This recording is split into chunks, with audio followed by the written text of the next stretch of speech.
Doing this small little upgrade will increase your efficiency on your guardian spawners by like 100%. It's absolutely ridiculous.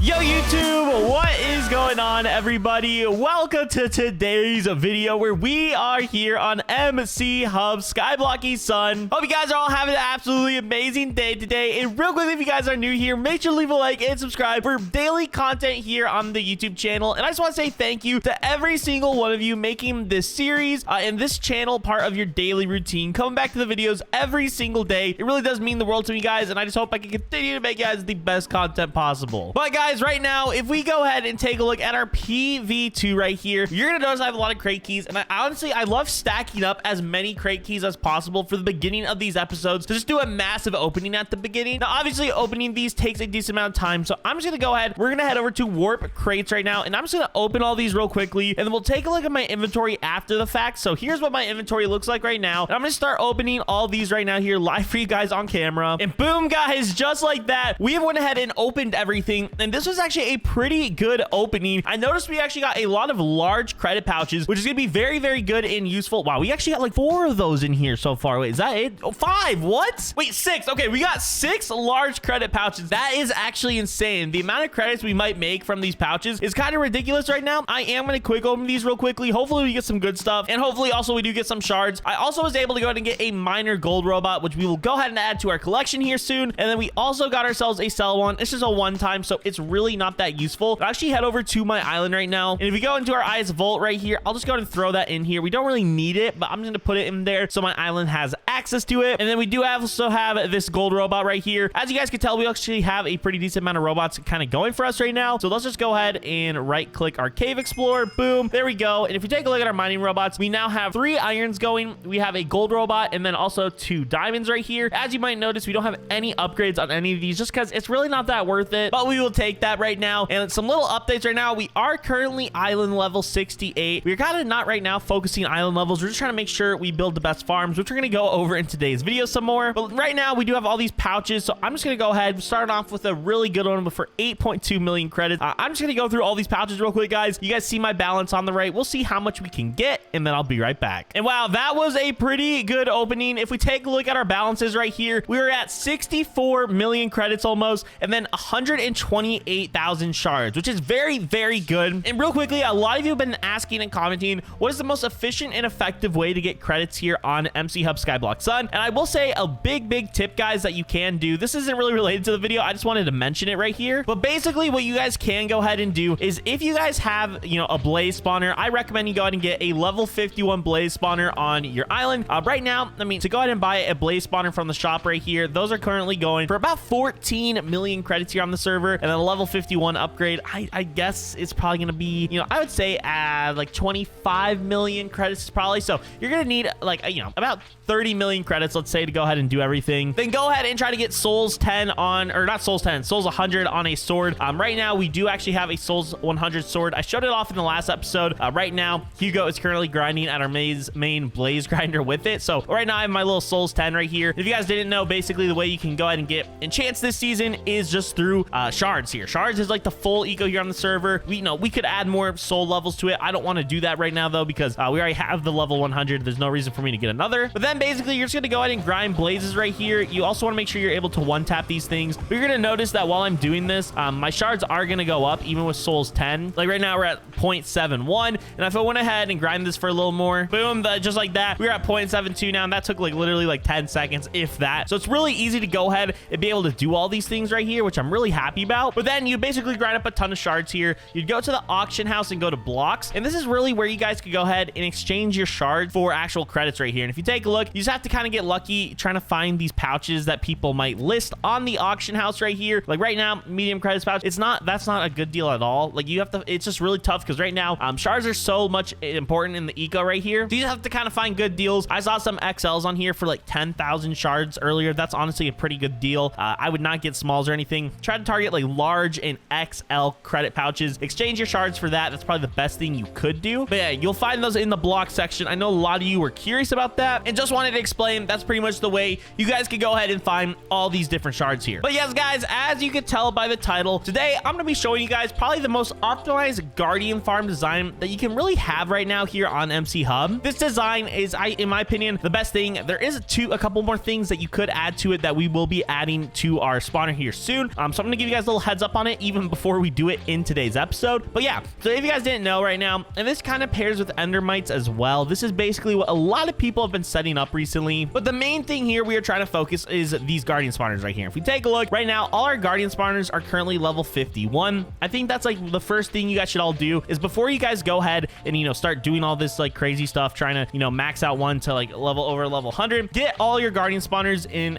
the correct chunks right here. If you guys didn't know, actually, right now in MCHub, the brand new season, you basically only have one type of spawner in a chunk. So this guardian spawner is the only guardian spawner you can have in that chunk. And you guys might be like, how do you have 4 guardian spawners right next to each other? Well, if I go ahead and turn on chunk borders right here, I'm on Lunar Client right now, and for some reason it glitches, but the actual chunk is like accurately like right here. And so basically this right here is 4 chunks. It's like the corner of 4 chunks that we're standing on right here. So basically each spawner is able to be here, and you kind of can have them all right here. And so basically what that means is you could technically theoretically build multiples of these farms. Like you could build the next one basically right here. Okay, this is where you guys could go ahead and put the next one, because there'd be 4 sections right here. Okay, just like that. So I hope you guys kind of get the idea right there, is you could basically put another 4 spawners right here, and that's going to go ahead and kind of be the kind of general basis of this farm design and basically the most optimized way to build a guardian farm. So right now we have a very, very simple design where the guardians are basically, it's just a drop farm right here, and the guardians will go ahead, and we actually now, and you guys might notice, last time we had like, I think glass right there. We've actually changed it to honey and to cobwebs right there. And basically the reason for this, guys, is because this is the most optimized way to go ahead and grind these, because if we take a look, these things will basically slow fall through the cobwebs and through the honey here on the server. And we have grinders right here that will go ahead and basically grind the mobs that are in here. I mean, you guys might see some action right here of some of these mobs.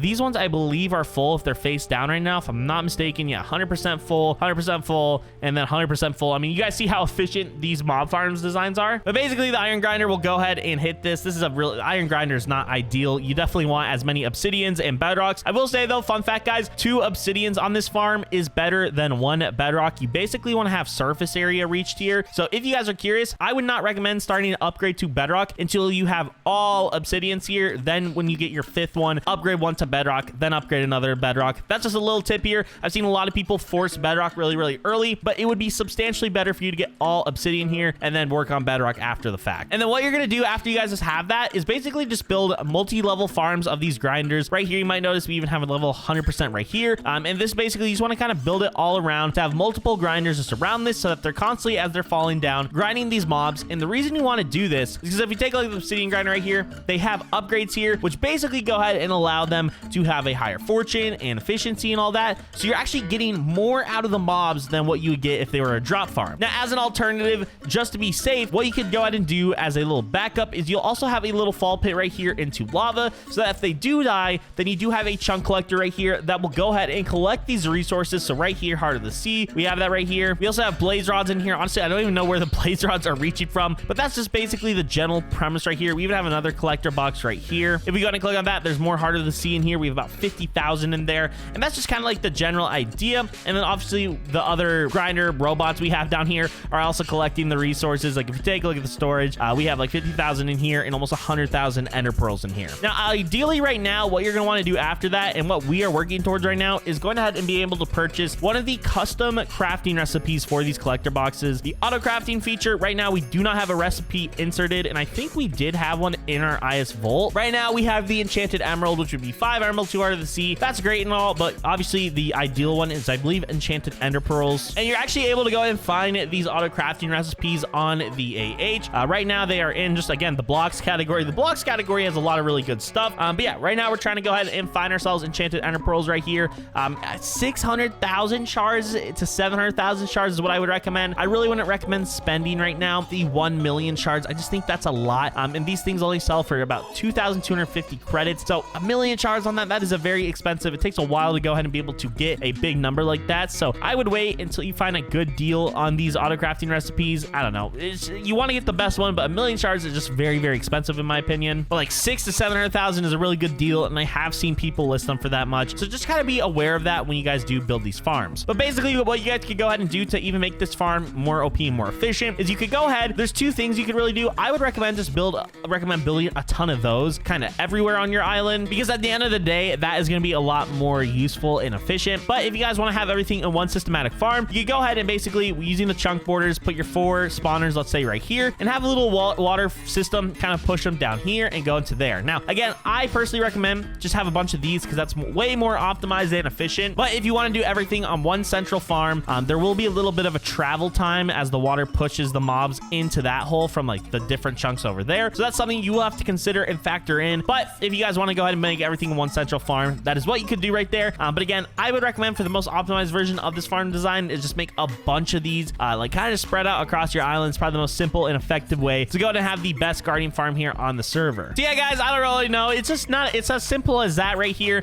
It's just a basic, you know, honey and cobweb farm, and you let robots grind right now. That is kind of the meta that everyone is leaning towards here on the server. And you basically sell your robots right here. I recommend right now, I don't have the 1.5 times sell one. You want to have as high as a sell one as you could get, and you're going to make even more money, kind of similar to with the collector boxes. But right now, as you guys can kind of tell, we are currently going ahead and starting to build up our inventory of spawners, because we do plan on hopefully adding some more kind of these builds here on our island very, very soon that I am extremely excited about. And yeah, a lot of big things coming with that. I'm really excited, and it'll be a lot of innovation design here soon. But yeah, guys, I think that really is going to go ahead and do it for today's video. This is our guardian farm design, which again is ridiculously OP. You were able to make a ton from it, and it's one of the best farm designs here on the island and server. The only other thing you really could do to make this specific farm more optimized is add more chunks flowing to it, but it'd be more efficient technically if each chunk was in its own. So yes, guys, thank you all so much for watching today's video here on MCHub Skyblocky Sun. If you guys did enjoy it, make sure you leave a like and subscribe down below, and I will see you guys all in the next video here on Skyblocky, and until then, bye.